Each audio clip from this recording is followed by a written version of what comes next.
ነብዩ መሐመድ ስትሳደቡ እናንተ በነብዩ መሐመድ ታሪክ በማንበብ ብቻ የሰለሙ ብዙ ሰዎች አሉ። በጣም ብዙ ሰዎች አሉ። ታሪካቸውን በማንበብ ብቻ ውሸት ነው፣ አይቀበልህም። እንደዚህ ነበሩ 9 ሚስት 11 ምናምን ማን ይሰማል? እነ ዳዊት ሳትነግር፣ ሰለሞን ሳትናገር፣ ስለ አብርሃም ሳትናገር። ለነገሩ እነሱ ጋር የተከበሩ ነብያቶች ናቸው። በጣም የተወደዱ ነብያቶች ናቸው።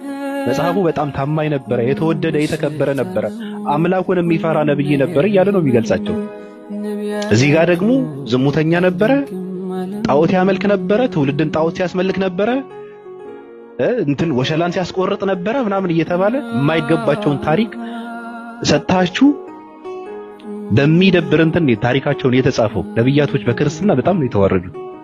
ወንድ ነው ማንንም ሰው ነብዩ መሐመድ ክርስትና ውስጥ ካሉ ነብያቶችን ሲያወዳድር አይታይም በፍጹም። ምክንያቱ ለምንድነው? ነብያቶች በክርስትና የተዋረዱ ናቸው። ነብያቶች በክርስትና ዝሙተኛ ናቸው። ነብያቶች በክርስትና ጣዖት አምላኪ ናቸው። እንዴ ነብያቶች በክርስትና በጣም የተዋረዱ ናቸው እኮ።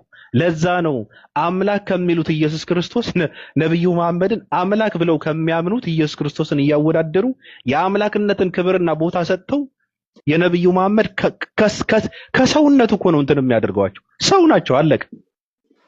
እንዴ ሰው ናቸው እኮ፣ ይበላሉ፣ ይደክማሉ፣ ይጠጣሉ፣ አለቀ። ከዛ ያለፈን ማንነት የላቸውም። ሰው ናቸው።